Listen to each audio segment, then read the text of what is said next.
Hello everyone, welcome back to our today. I have a great lesson for you. Today I'm gonna teach you 10 confusing words. It means today I'm gonna discuss this kind of words which may sound similar, but they have different meanings. So today I'm gonna teach you 10 confusing words. It means they sound similar, but meanings are different. So let's start. Let's see one by one. The first one I have for you, that is accept, and this is also expect. Clear? What is the meaning of accept? Accept means to receive something. I am just receiving something. It means I am accepting something. मैं किसी चीज को कबूल कर रहा हूं. That is means accept. Okay, if I just talk is adapt. Adapt means has the ability of doing something. I am निपुण. मैं किसी भी चीज को करने के बहुत ही योग्य हूं. It means I am adept to do something. Clear? It means I am adept to do something. मैं किसी भी चीज को करने के योग्य हूं, निपुण हूं. Next is adapt. Adapt means is a kind of change. अपने आप को चेंज करने के लिए, अपने आप को ढालने के लिए I use adapt. I can adapt myself in any kind of situation. मैं हर परिस्थिति में अपने आप को ढाल सकता हूं. तो अपने आप को ढालना या चेंज करने के लिए हम adapt का इस्तेमाल करते हैं. The next one is adopt. Adopt means to hire or to borrow. It means किसी चीज को गोद लेना.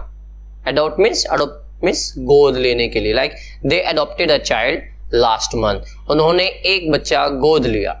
I'm just talking about adopted. Clear? Adapt means निपुण होना. Adapt चेंज करना, अपने आप को ढालना. And adopt means गोद लेना. Is it clear?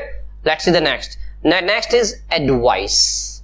Advice is a kind of thing, not an action word. Clear?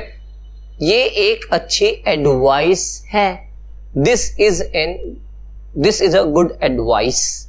This is a good advice. तो एडवाइस कोई एक्शन वर्ड नहीं है. This is not a verb. Next, advice is an action word.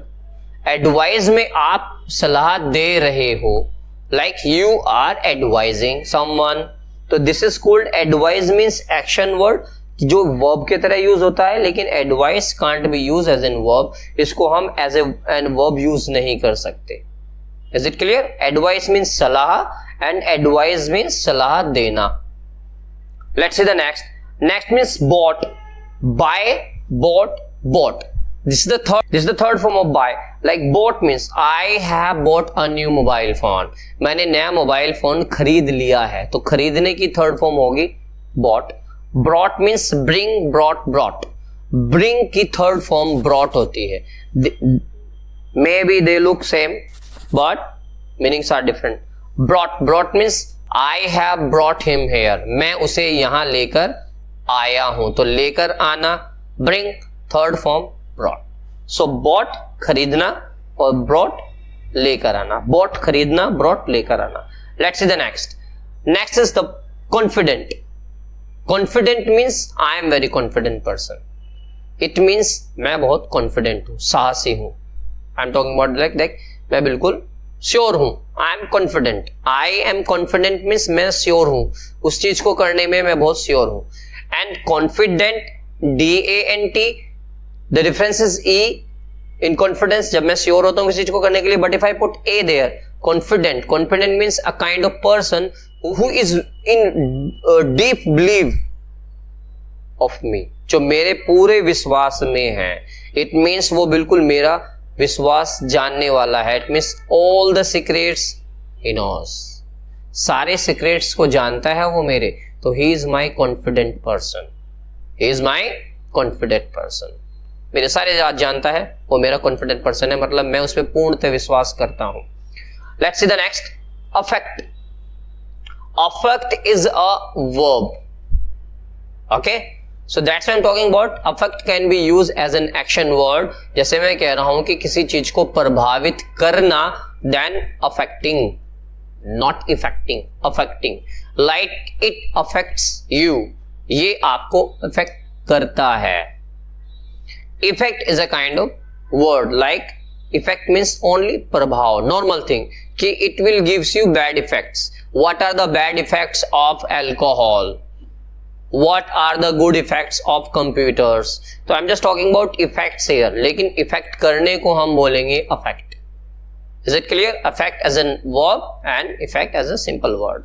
Let's see the next. The next is amend. Amend means to just come out with the mistakes, just to remove the mistakes.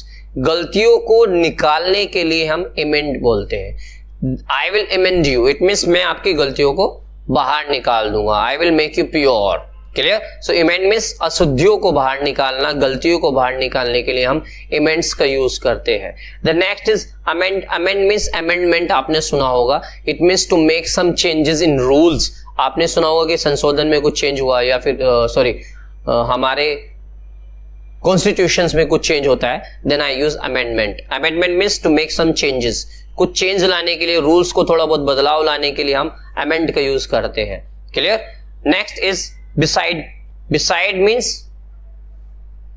बराबर में. Beside means बराबर में. He always sits beside me.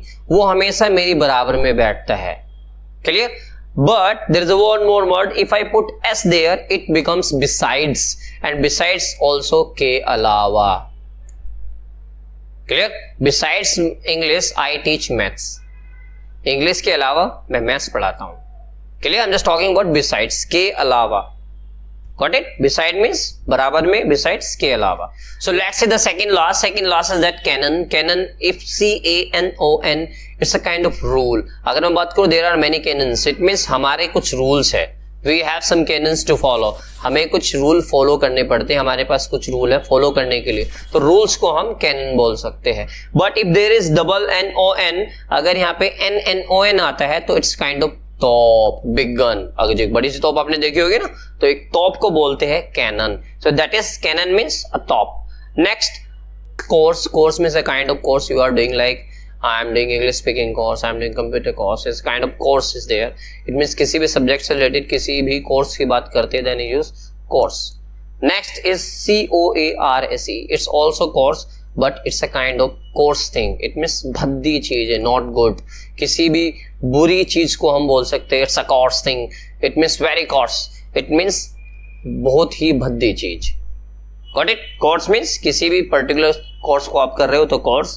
And this is coarse means for भद्दा, या बुरी चीज के लिए हम यूज कर सकते हैं coarse. Got it? So अगर आपको वीडियो पसंद आई तो please like and subscribe our channel.